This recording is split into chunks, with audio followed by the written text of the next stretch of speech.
Kobaran api disertai asap tebal membumbung tinggi dari gudang pompa dan gudang genset di Cilincing, Jakarta Utara Jumat malam. Api dengan cepat membesar dan membuat sejumlah pegawai yang bekerja panik serta menyelamatkan diri. Sebuah mobil yang terparkir di dalam gudang serta alat perlengkapan pompa turut terbakar. Diduga kebakaran akibat korsleting listrik. Sebelah kiri saya ini gudang pompa dan perlengkapannya. Gudang sebelah sini adalah genset. Nah, tadi asal api, titik api awalnya dari mana, Pak? Kalau titik api asalnya dari sebelah kiri, informasi dari masyarakat dari sebelah kiri. Ada perjalanan ke gudang sebelah. Total petugas mengerahkan 17 unit mobil damkar dan tidak ada korban jiwa maupun luka dalam peristiwa ini. Dari Jakarta, Sofyan Firdaus, iNews melaporkan. Kebakaran hebat juga melanda Toserba dan juga gudang sembako Tokma di Karawang, Jawa Barat. Sempat terdengar beberapa kali ledakan yang membuat warga panik. Terbaru nih, ini sudah kebakar dari ujung sampai ujung. Nih sisa yang depan, ini apinya lagi merembet ini. Kebakaran Toserba dan gudang sembako Tokma terjadi di Desa Kosambi, Klari sekitar pukul 9 Jumat malam. Menurut warga, api pertama kali muncul dari gudang, lalu dengan cepat menjalar ke bangunan Toserba. Banyaknya material yang mudah terbakar dan sembako membuat api cepat membesar. 5 unit mobil pemadam kebakaran dikerahkan untuk memadamkan api selama lebih dari 3 jam, sekaligus mencegah api merambat ke rumah warga. Tidak ada korban jiwa dalam kebakaran ini, namun seluruh bangunan dan barang dagangan hangus. Penyebab kebakaran masih dalam penyelidikan petugas gabungan.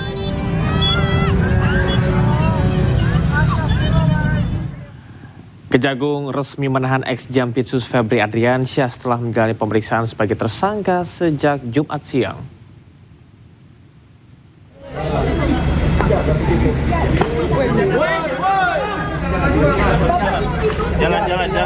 Mantan Jaksa Agung Muda Tindak Pidana Khusus atau Jampitsus Febri Adriansyah resmi ditahan penyidik Kejaksaan Agung pada Jumat malam. Febri ditahan atas dugaan kasus korupsi dan tindak pidana pencucian uang kasus Asabri. Berbeda dengan tahanan korupsi lainnya, ex-Jampitsus Febri Adriansyah digiring menuju mobil tahanan tanpa diborgol dan mengenakan rompi tahanan. Febri mengaku keberatan atas penahanan dirinya. Menurutnya, penyidik harus mengonfirmasi alat bukti sebelum dilakukan penahanan. Febri akan menjalani penahanan selama 20 hari di rutan KPK.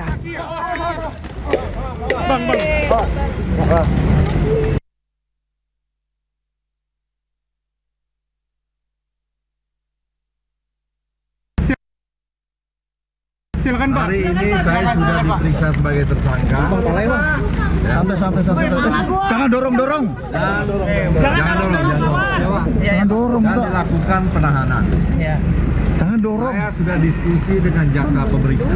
Ini dorong ini. Saya sudah diperiksa ya, bahwa alat bukti yang diajukan masih perlu didalami atau dikonfirmasi.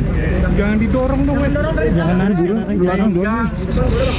Menurut saya ini belum cukup untuk dilakukan penahanan. Di Gedung Bundar tidak pernah seperti ini. Semua alat bukti harus dikonfirmasi dan diperdalam dulu. Dan berkali-kali dilakukan expose, baru kita yakin bahwa ini tidak zalim, sehingga kita tetapkan tersangka dan barulah kita melakukan penahanan.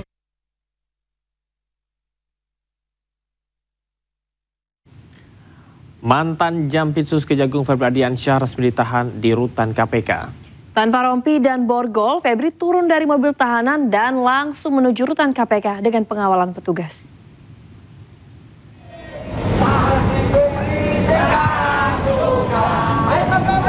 Ex-Jampitsus Febri Adriansyah dibawa dari Kejagung ke rutan KPK menggunakan mobil tahanan Kejagung. Febri Adriansyah tiba di rutan KPK pukul 11.20 Jumat malam.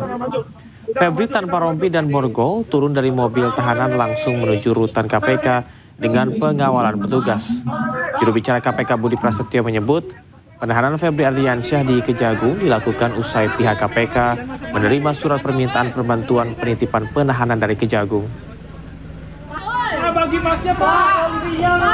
Pada kerangka koordinasi dan supervisi, hari ini Jumat 24 Juli 2026, KPK memberikan dukungan dan perbantuan terkait dengan penitipan penahanan untuk tersangka saudara FA terkait dengan tindak pidana pencucian uang yang penyidikannya dilakukan di Kejaksaan Agung. Adapun perbantuan penitipan penahanan ini berdasarkan dari surat Kejaksaan Agung yang kemudian diterima oleh Komisi Pemberantasan Korupsi. Sehingga terhadap tersangka saudara FA dilakukan penahanan untuk 20 hari ke depan di rutan Gedung Merah Putih. Ratusan peserta aksi menggelar unjuk rasa di depan Gedung Kejaksaan Agung Republik Indonesia di Jakarta. Mereka mendesak agar dugaan yang dikaitkan dengan mantan Jaksa Agung Muda Tindak Pidana Khusus Febri Adriansyah diproses sesuai hukum. Gerakan aksi Koalisi Masyarakat Sipil dan Front Perlawanan Rakyat memadati kawasan depan Gedung Kejaksaan Agung. Massa membawa spanduk dan poster tuntutan serta melakukan atraksi teatrikal dan pelemparan tikus sebagai aksi simbolik. Dalam orasinya, massa mendesak agar dugaan kasus yang mereka soroti ditangani secara transparan dan independen. Mereka juga menyatakan akan terus mengawal kasus tersebut dan menggelar aksi lanjutan jika tuntutan tidak mendapat atensi.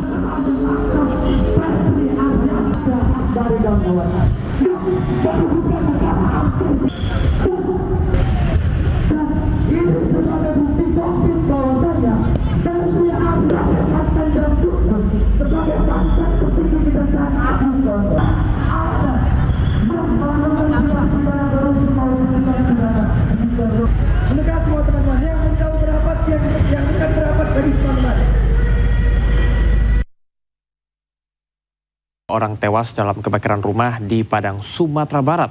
Kedua korban merupakan pasangan suami istri.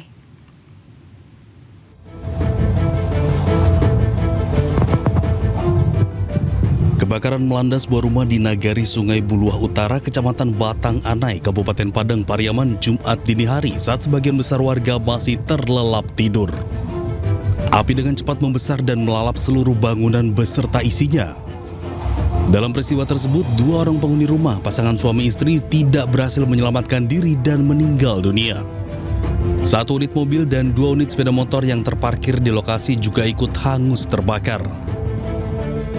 Kasat Pol PP dan Damkar Kabupaten Padang Pariaman, Rifki Monrizal, menyatakan hingga saat ini penyebab kebakaran masih dalam proses penyelidikan oleh pihak kepolisian.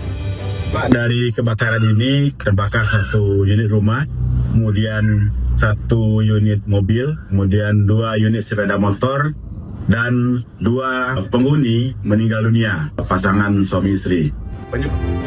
Sementara itu, jenazah kedua korban dievakuasi ke Rumah Sakit Bayangkara untuk menjalani proses autopsi. Dari Kabupaten Padang Pariaman, Sumatera Barat, Eka Guspriyadi, iNews melaporkan.